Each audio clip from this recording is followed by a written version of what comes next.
राम राम मंडळी. 1 किलो गाजर लिदात स्वच्छ धुईसन साल काढी लिदी आणि किसणीवरी त्या मस्त किशी लिदात. गॅसवर कढई ठी 4-5 चमचा गावरान तूप टाकानं. तूप तापनं का 10-12 काजू तळीसन काढी लेवाना.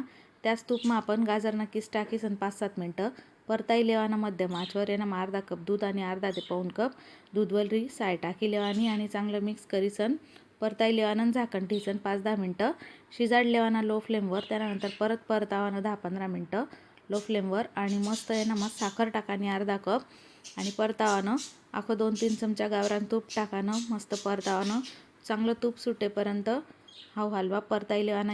अर्धा चमचा वेलची पावडर आणि ज्या काजू तळेल होतात त्यासना तुकडा करीसन त्या टाकी देवाना आणि चांगला परताई लेवाना. चांगलं तूपनं रंग जो केसरी व्हायला पाहिजे तोपर्यंत हा हलवा परतावाना. आपला गाजरना हलवा तयार शे.